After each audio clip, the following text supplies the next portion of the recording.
Hey, what's up, y'all?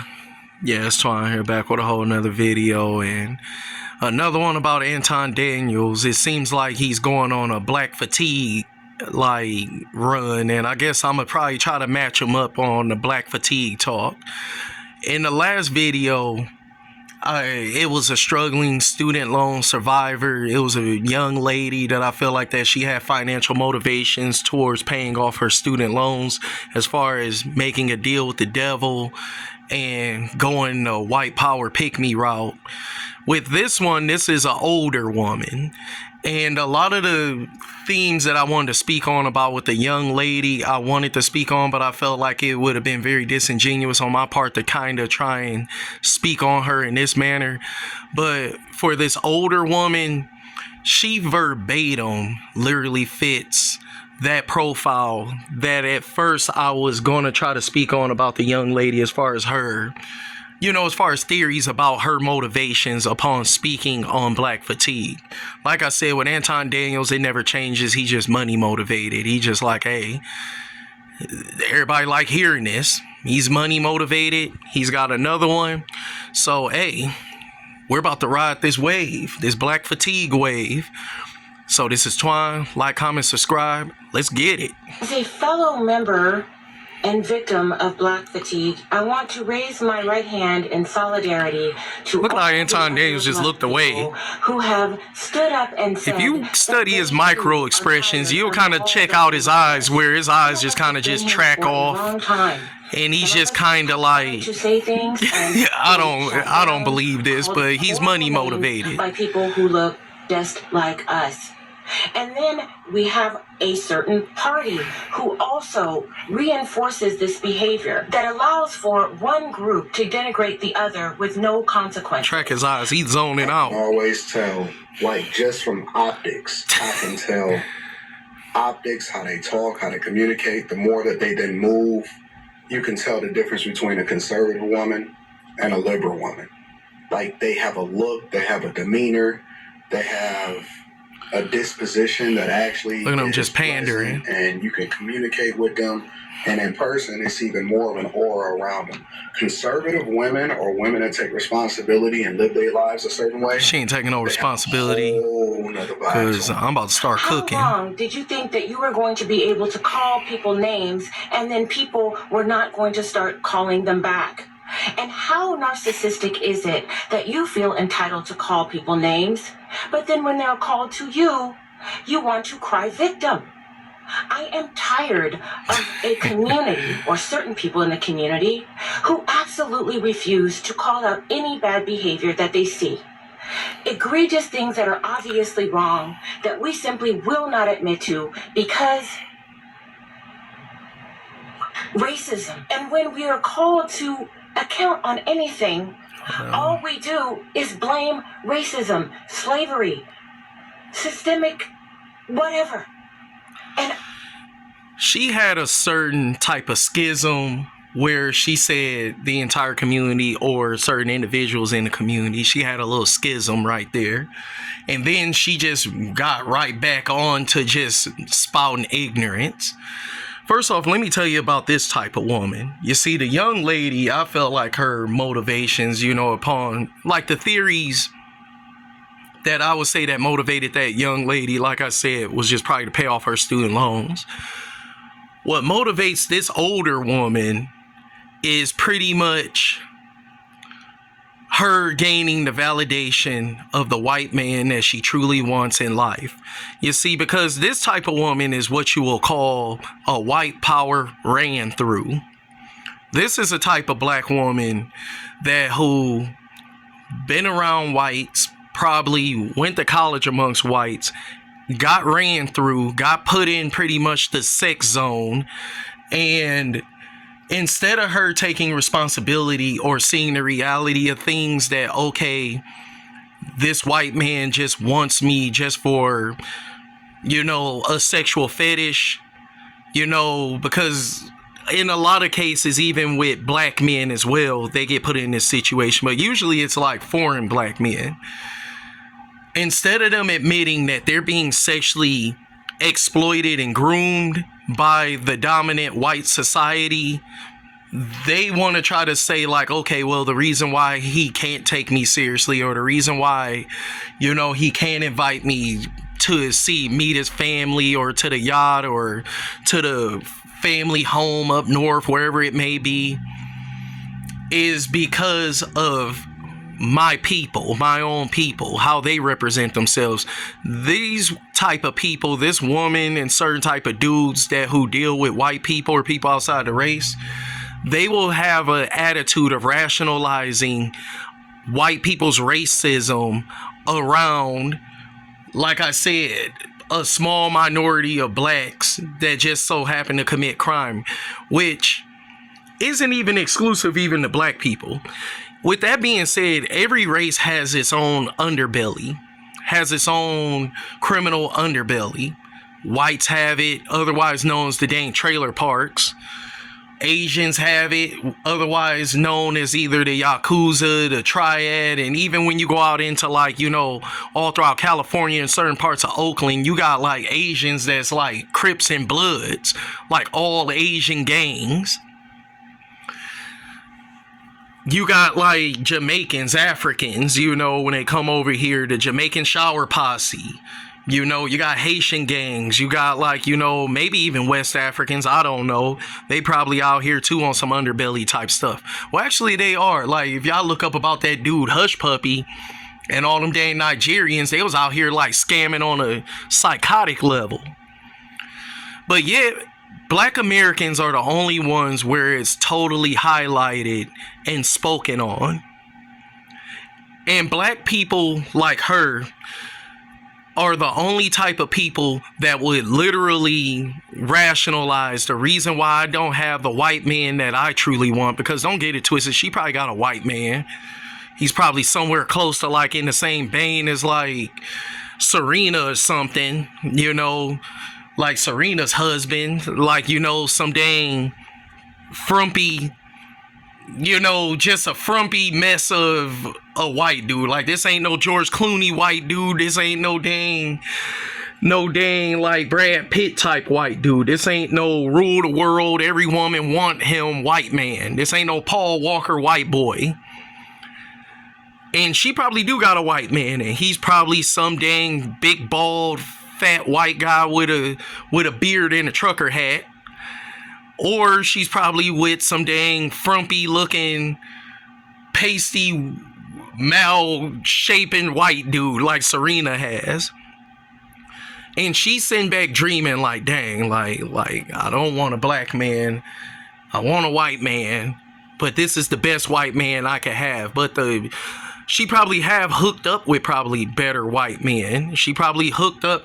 And one good example about like what I'm really speaking on is like The Family That Praises, that dang Tyler Perry film.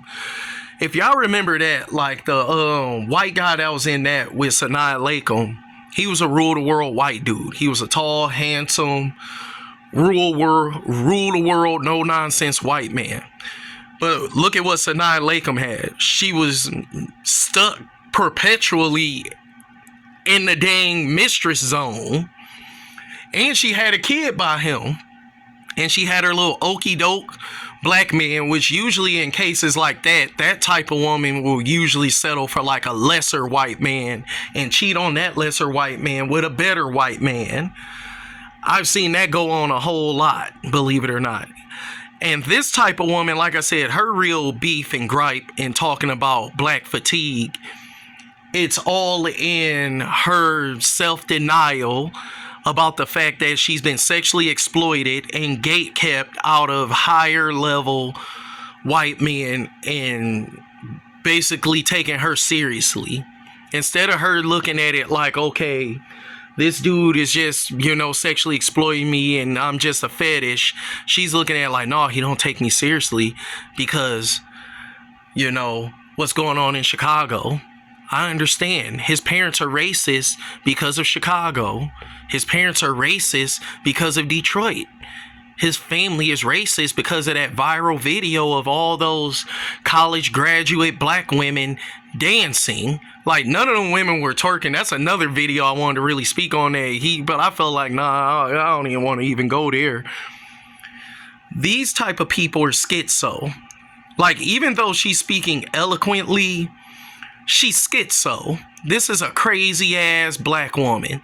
Like, you could literally just see it in her face that this is out of her damn mind ass white woman. And the only type of a black woman, this is the only type of man who will deal with this is a white man that don't nobody want. I'll tell you that right now. He's a complete loser. He's a weird / lame loser white man. And she knows it. And she's mad. She feels trapped and gate kept. She feels like she's in the glass maze where she sees her ideal white man but can't get him. And instead of her looking at it like, well, that ideal white man don't want to take you seriously. All he want to do is just knock you off and move on to the next one. They want to look at it like, no, it's right for him not to take me seriously, because look at what's going on in Chicago. Look at what's going on in Detroit. Like, we kill each other at such an alarming rate. I have black fatigue because I'm fatigued for the fact that she's gate kept or locked in a glass maze away from the dang her white ideal man. That's basically what's going on here. People are sick of y'all. And that's true. Like, we live in the greatest country inside of the world. Honestly, we have the greatest country in the world. And I will tell you that this is truly, even today, it's still truly the land of opportunity.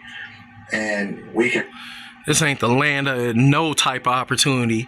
One thing that he knows, and like I said, Anton Daniels is a very intelligent, highly college educated male. I would never just hop on here and be like, oh, Anton's an idiot. Because he knows this. Everything I'm about to tell you, he knows. And he just playing a role just for the dollars. You know, because like I said, he's a soothsaying charlatan. He's going to try to leave you to believe, like, you know, no, man, like, this is a great country. I had a discussion with someone about visas. Part of the reason why a lot of immigrants become way more successful in America is because visas. A lot of them come over here on visas. And a lot of them, with that visa, they get tax exemption. Like H-1B1 visa holders, like, as a matter of fact, highly educated, you know, immigrants with, you know, visas and stuff. They don't have to pay taxes. They could qualify for government assistance, Medicare, Social Security, all type of stuff. They come over here already on a come up. We don't. Those who was born here, a lot of times you were born in generational debt and generational ignorance. And by the time when you figure out certain ways about how things work, it's almost damn near too late. It's not impossible, but it's damn near too late. And yeah, you could turn it around, but it's a very discouraging turnaround. You know, I would never say that anything is impossible at a certain point, because trust and believe, I've been through a lot. I faced a lot of opposition, and in spite of that, I was still able to get my education and get myself into a gainfully employable position and even out the hood. But I would never turn around and just say, hey, all the barriers and everything that I actually had to go through should be the norm for everyone that comes after me. Like, I live to try and make it more easier for those who have to come behind me.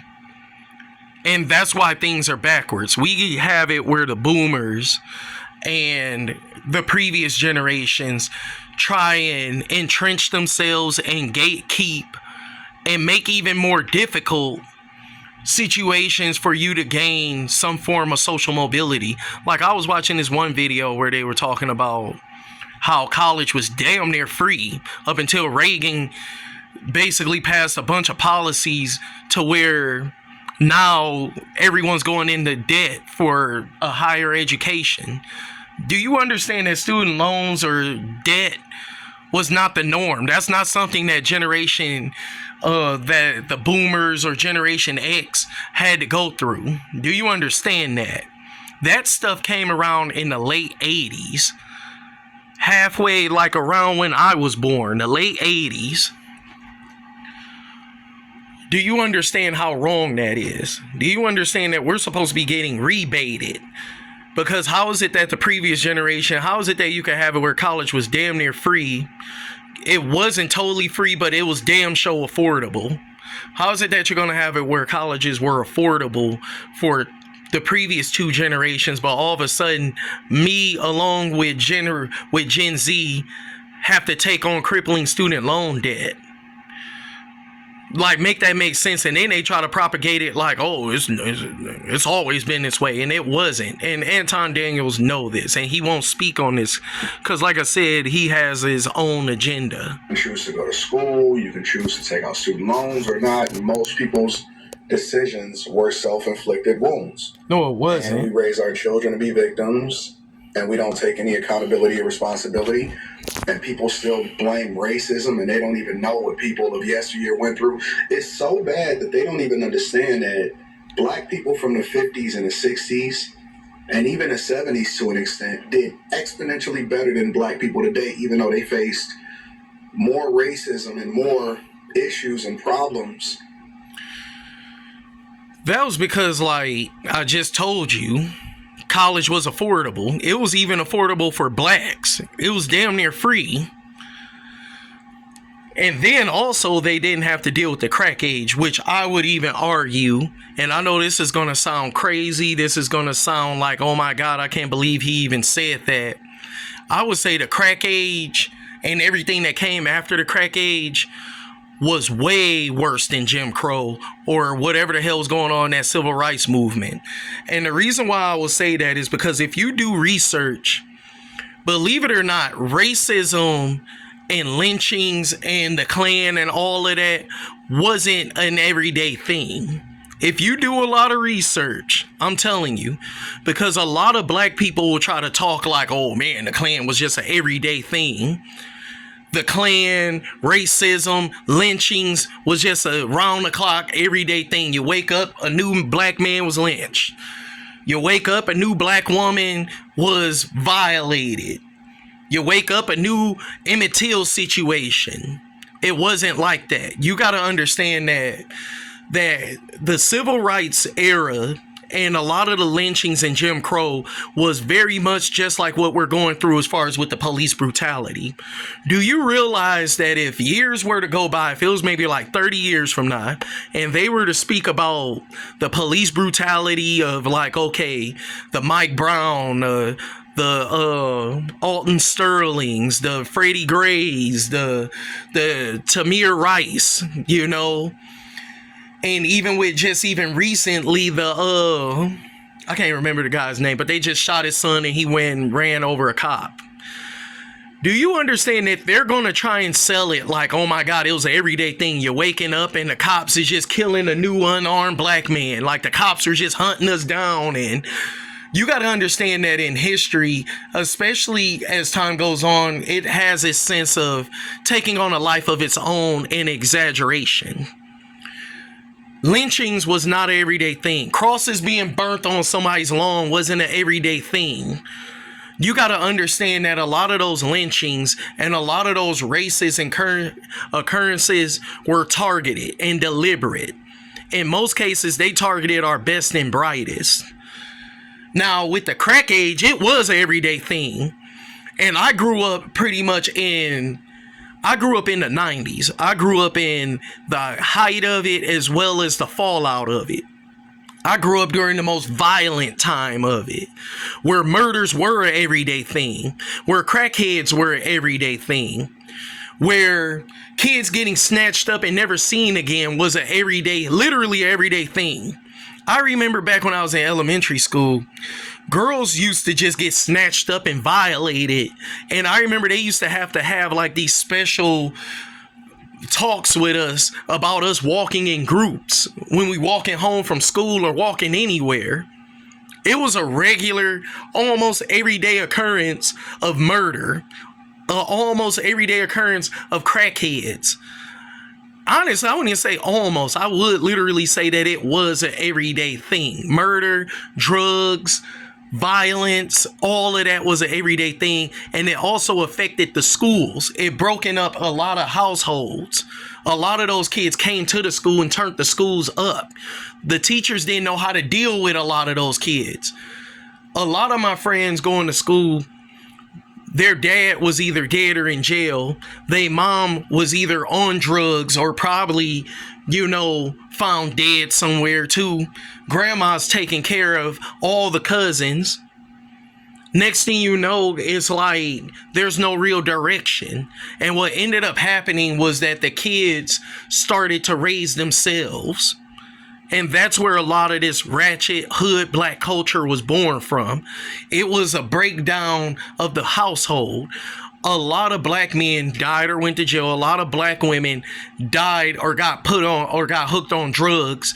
The previous generation, the boomer grandmas or the Gen X grandmas, had to take up the slack. And they didn't know how to handle this. No one did, because all of this happened all at once. And all of this was proven to be orchestrated by literally the CIA. All the drugs, the guns, all the making of the drugs and stuff like making of crack. Think about all of that was done by agents, and all of this was proven. There's actually college courses that you could go to any university and take a sociology course where they will show the impact of the CIA and the drug intervention and drugs and stuff like that. There's college courses that speak on this and have proven it. All of this is easily researchable. I'm not just talking just out of nowhere. All of this stuff is true. The CIA came in and they were agents. The first plugs were agents. The first gang leaders were agents. Think about even crack. Tell me this on a commonsensical level about crack. How is it that crack was able to spread so quickly amongst every major black city? How is it that in every major black city, some hustler got a hold of a lot of cocaine and decided, hey, I'm gonna mix it with some baking soda and put it in a Pyrex jar and boil it and spin it around and rock it up, and I'm gonna break it up and know that it's gonna get someone high the way it did? No, what ended up happening, agents came in, plugs came through. Certain folks acted like they got out of prison and started gangs, and the first gang leaders were literally agents. All of this stuff is facts. And they taught us how to be the way we were during that crack age. When people say, hey, but we got to take responsibility. How are you going to take responsibility for something that you believe is happening in isolation? Nobody didn't foresee that in every major black city that crack was going to turn up the way it did. Murder was going to be turned up the way it is. That's why I said, like, literally, and during them Jim Crow civil rights era times, and in most cases, black people didn't even deal with white people anyway. Most of that black water found, white water found stuff was like if you just decided that you wanted to go into the white area. Which if you had any sense, you wouldn't even want to do that anyway. So seeing even the white water found, black water found stuff wasn't an everyday thing. The lynchings wasn't an everyday thing. The crosses burning on your lawn wasn't an everyday thing. But I'll tell you what was an everyday thing. The murder, the drugs, the crackheads. Heck, even the brutalization of the law enforcement. It was a bomb. And a lot of us, we had to basically learn from square one, because what also happened during the crack age, a lot of those that knew something were gone. And a lot of youngsters, they had to like relearn and figure everything back out on their own. And this is where we are now. It took us almost, I would say, about 25 to 30 years just to pretty much figure back out a lot of this stuff. It was almost like we were taken back to civilization zero. And we're just now getting back into a form of where we're speaking about community and economics and taking accountability. So what is this woman talking about? Like, we're nowhere near as bad as we was during the 90s and the 2000s. I'll tell you that right now. The only time when murder and crime got out of control was really around 2015 and a little bit after COVID. But that was only because during COVID, the police, because they couldn't hold people like that, they were just like locking people up and letting them go and trusting that they were going to return on their bond. So they wasn't able to actually lock people up. That was the only reason why the uptick in crime started to occur right after COVID, like around like 20, like a little bit when they start opening everything back up, like around like 2022 or 2023, when you start to see that uptick in crime, where you start to see that uptick in like carjackings, robberies and all that. That was because the police couldn't hold you. So if they caught you on something, they would put you on an automatic bond and would trust that you were going to return for your court date, which most people didn't do. Nowadays, there's no issue. There's no murder. In fact, even in Detroit right now, they were talking about how there's been a reduction of all crime in Detroit. So what is she talking about with this black fatigue stuff? Like, there's no statistics that can show that, oh my God, we're just getting worse. In fact, we're nowhere near as bad as we was during that crack age. If you look up murder rates, crime rates, robberies, everything from like the 90s to the mid 2000s, you will see that whatever the hell is going on today don't even compare with that. Chicago, even at its highest as far as murders, I think that it was around like 2015, about 2017, they were averaging almost like 1,000 homicides or something like that. Man, back in like the 90s, I'm talking about the height of the crack age, man, they were averaging at least about 1,500 murders and homicides and everything that you could think of. Chicago ain't nowhere near as bad as it was during the height of the crack age. The crack age was the closest thing that you could get to where you're talking about a hell on earth situation. And I will stand on that. Jim Crow, all that racism, all that stuff, ain't got nothing on that crack age. I'll tell you that, and I'll debate anyone till the cows come home, because a lot of boomers and a lot of Gen Xers will try and talk like, oh my God, yeah, it was bad. Like, they didn't see or experience nothing racist during that time.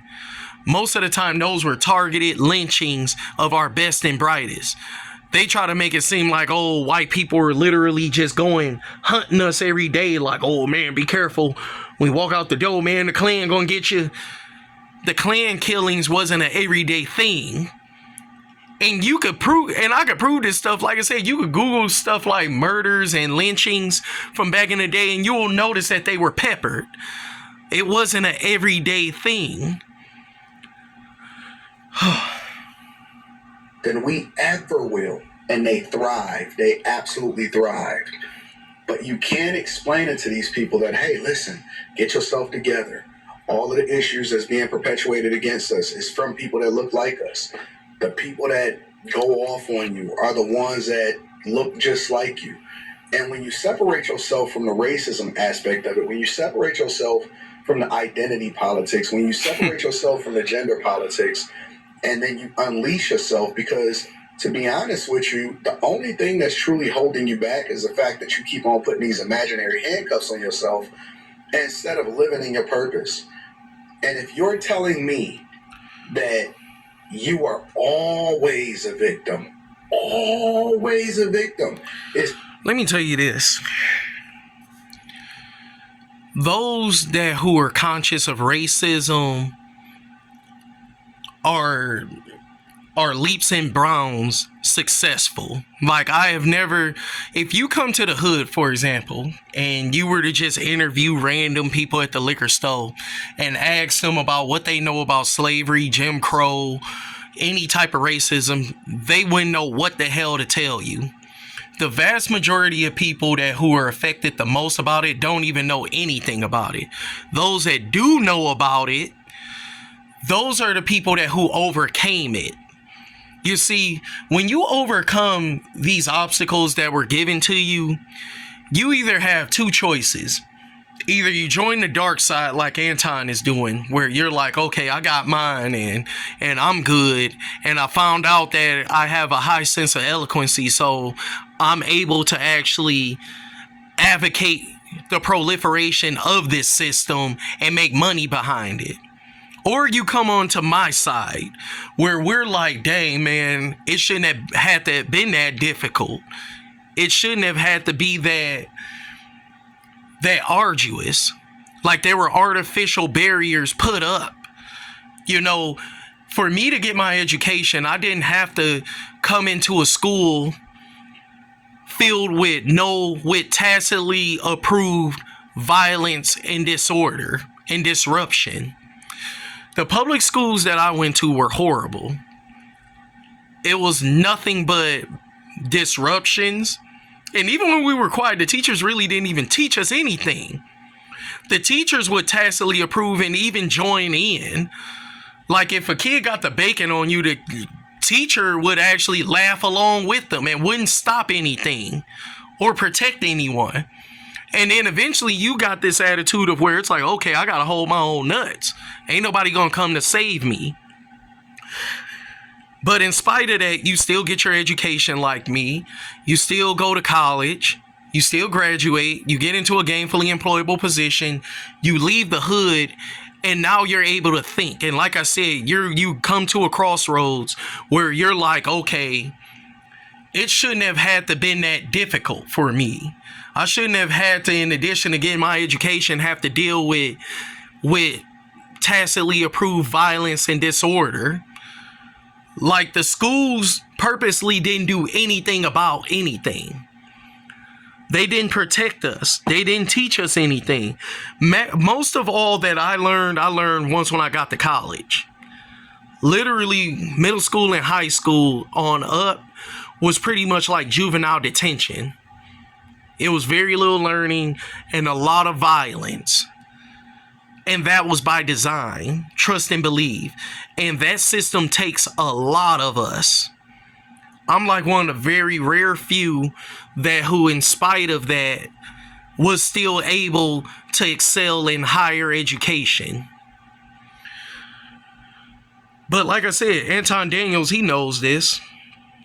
He knows what I'm speaking on. And he literally knows that, like, okay, he hit the crossroads. Like I said, he'd rather gaslight everyone into believing like, no, man, ain't nothing wrong with this system. There's nothing wrong. No, we got to take responsibility. No, like, no. All black city or all black educational system, and there's no black curriculum. Most of all, the black history that I know, I learned outside of school. Because one of the things that you got to understand about why black people are the way they are is because of two places. One, the public school system, and then two, the prison system, the penal system, and the school system. The school system fails you because, like, when it comes down to education, you have to understand that it serves three functions, and if one of these three functions is missing, then all you're going to have is just a confused student body. When you go to school, they're supposed to educate you on why things are the way they are. After that, they're supposed to educate you on how to maintain the good of why things are the way they are, of what it is today. Then after that, they're supposed to teach you how to problem solve and solve the potential problems or threats to the good that it is right now of why things are the way they are. Like the first thing that we should have been learning about when we go to school is about the crack age. Like, okay, look, man, this is part of the reason why your neighborhood is messed up. Long ago, drugs just came out of nowhere.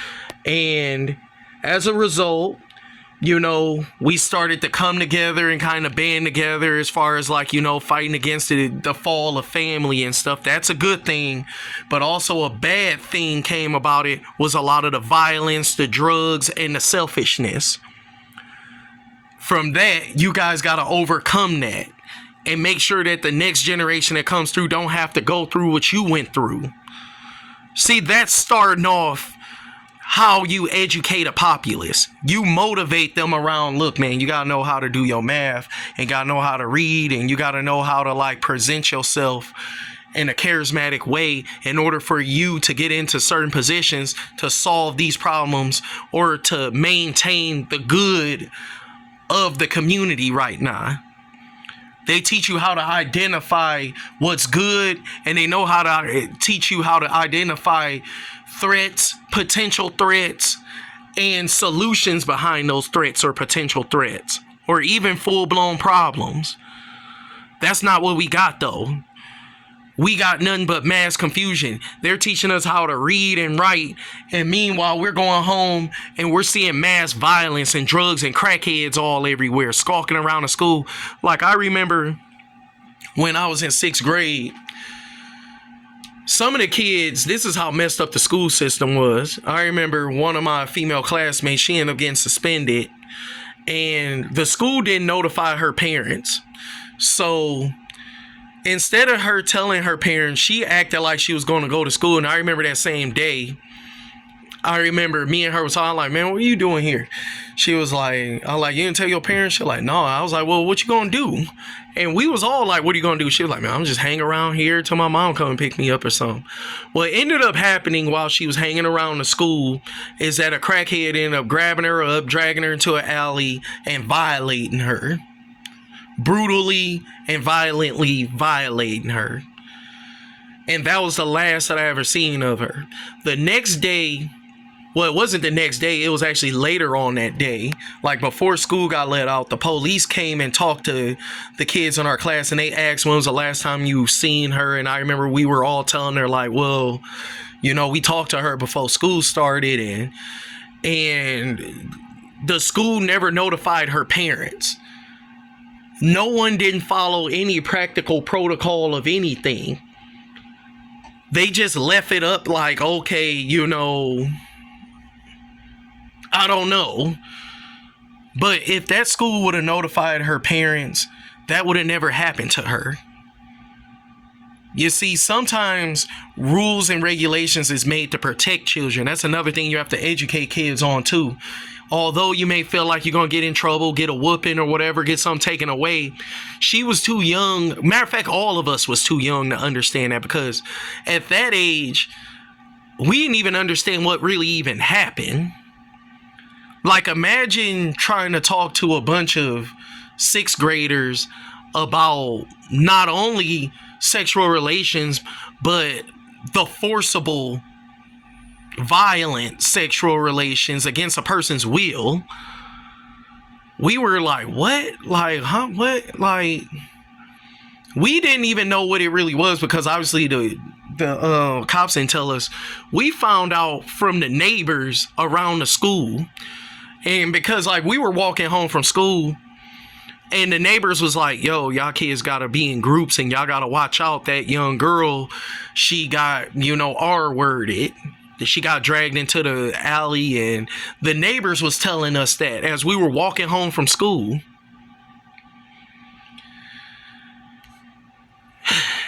I could go on and talk, and I could probably keep going on with Anton Daniels, but basically they're not saying anything new. Like, this woman, like I said, this is an older woman. She's a white power ran through. She's mad as hell because she haven't found her ideal white man. She probably have a white man, but he probably ain't worth anything or anything that a white woman would ever want. And this is pretty much the same as with a lot of black men who date outside the race as well. Whenever you find a black man who is very critical of black people, who talk about all that ghetto stuff, like, oh man, you know, black people are ghetto, they face the same issues as well. Because a lot of black men get frustrated at the fact that they can only deal with white women that white men genuinely don't want. Or they're dealing with white single mothers. Like, literally, whenever I'm on a dating app, all I get hit up by is divorcee single white moms. That's it. And a lot of corny ass black dudes will probably look at that like that's a come up. And some of these women will be attractive. Some of them will be fairly attractive. And that kind of lends into where the Karens come from, because what ended up happening with dating apps is that it made it to where people that who otherwise wouldn't try and talk or approach or date out in public like that, or approach in public, that all went away with dating apps. Now you can approach someone that you otherwise wouldn't approach in public from the safety of your own home. And what ended up happening is that a lot of white women started hitting up black men that they wouldn't have ever shown in public. Like if they probably, like for example, before dating apps, a white woman could have seen a very attractive black man and even be interested, but she's looking at it like, dang, I can't just approach him, because a lot of times they don't want to get that type of reputation, you know, oh, she like black men or whatever. But now these women, from the comfort of their own homes, can hit up a black man on a dating app, have him pull up, knock her down, and be gone, and no one would ever know. So that's what happened with a whole lot of Karens. They got disgruntled because what ended up happening is that they bought into that whole black men love white women shtick that ended up being a lie. You see, back in like the 90s and the 2000s, they made it seem like, okay, to white women that black men are just their cheerleaders. Like, oh man, a black man will just love you and want to be with you all the time or something like that, especially with all that stuff that they were perpetuating with the athletes. So a lot of these Karens ended up, you know, messing with a couple black dudes and got ran through and ghosted. They became... just like with this woman where she's a white power ran through, a lot of Karens are really just BBC ran through. And that's why they're mad. They're mad because if you notice, like with a lot of Karens, they're acting just like how a lot of black women acted during the 90s and the 2000s. If you really notice it, that's why Karens, whenever they get irritated and stuff, like they're mad at one black dude and they get into it with a random black dude, now they ready to turn up and be like, oh, let me call the police on you for nothing. Because they're ready to try and just get it all out on any random black vessel. Because 9 times out of 10, the black dude, the BBC that who ran through her, he done probably ghosted her. And she probably ain't seen or heard from him ever again. And that bruised her ego up. And that started to fuel a lot of her racism.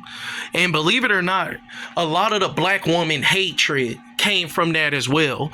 A lot of lame ass black dudes who wouldn't run down on a black woman in public got on a dating app and started hitting up black women. And they were either getting perpetually ignored or they were getting financially taken advantage of.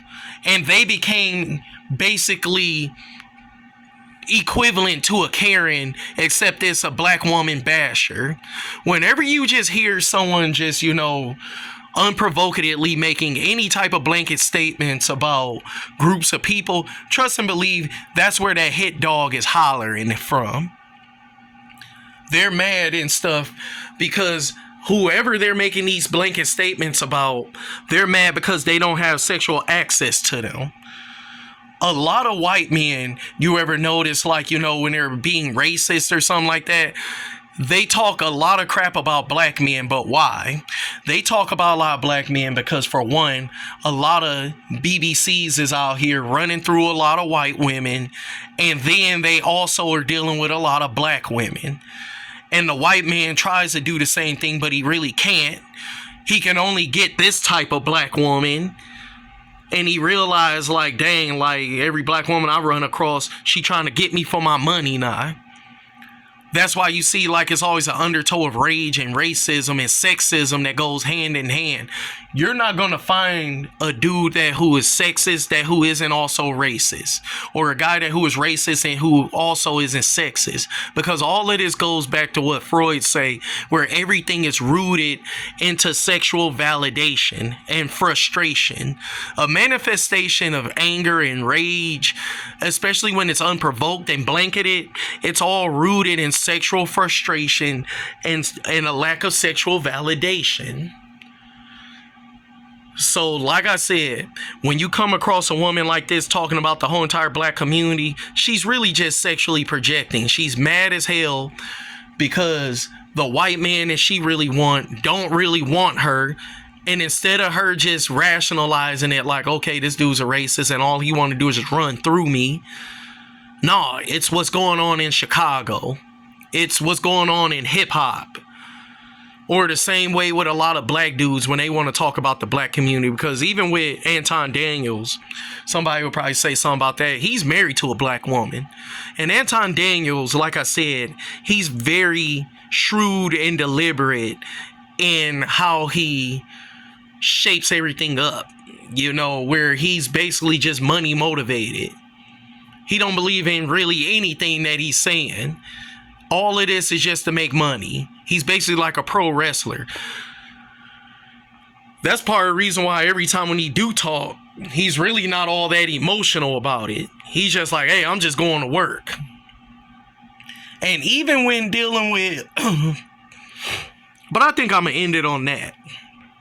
Because really, it's nothing more to really be said about this the same way. You know, Anton is just going to say his Anton stuff. And this woman is just basically ranting on about her lack of being able to attract her George Clooney. She's mad because she probably done came across a George Clooney white man. And that George Clooney white man don't want to do nothing but just run through her once and ghost the hell out of her. She's the equivalent of a Karen, except she's just a black Karen. She's a black projecting Karen. And I hope you guys have found what I've said, especially about dating apps, very enlightening. And you guys can go on to really peep game on situations like that.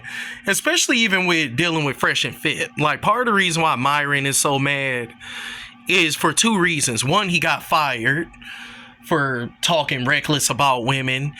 Then two, the women that he come across, he feel like they should worship him, especially for how much he's developed himself.